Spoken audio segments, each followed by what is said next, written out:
وہ سکون جو تو پیسوں میں، عزتوں میں، شہرتوں میں اور لوگوں کے چہروں میں ڈھونڈ رہا ہے، اگر تو چاہتا ہے کہ تیرے دل کو، تیری زندگی کو سکون کے کچھ پل ملے، تو آ اپنے اس رب کے پاس جو تجھے بار بار اپنی طرف بلا رہا ہے۔ تیری غفلتوں، تیرے گناہوں، تیری بغاوتوں کے باوجود وہ یہ چاہتا ہے کہ تو اس کا ہو جائے۔ پڑھ اپنے رب کو، سمجھ اپنے رب کو۔ ایک بہت بڑی ذات ہے جو تجھ سے اگنور ہو رہی ہے، ایک بہت بڑا رہبر ہے جس پر تو بھروسہ نہیں کر پا رہا، تو اس سے بہت محبت کرتا ہے۔ اس کے پاس یہ اتھارٹی ہے کہ تیرے تمام گناہوں کو ایکسپوز کر دے۔ وہ اعمال جو ہم دنیا سے چھپاتے پھرتے ہیں، ہمارے گھروں کے دروازوں پہ وہ لکھ سکتا ہے، تمہارے چہروں پہ وہ لکھ سکتا ہے، لیکن نہیں لکھ رہا۔ تیرے اعمال پر جو وہ پردے ڈال رہا ہے نا بار بار، یہ اس کی محبت کی نشانی ہے، یہ اس کی رحمت کی نشانی ہے۔ تو بھی تھک جا، رک جا، کب تک کرے گا؟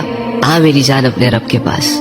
جب تو اللہ کی طرف پہلا قدم اٹھائے گا نا، تبھی سے تیری کامیابی کا سفر شروع ہوگا، اور جب تو مرے گا نا تو تیرے جنازے میں آسمان سے فرشتے اتریں گے کہ اللہ والا مرا ہے، اللہ سے محبت کرنے والا مرا ہے۔ سوار لے خود کو، بنا لے خود کو اللہ کو ساتھ لے کر۔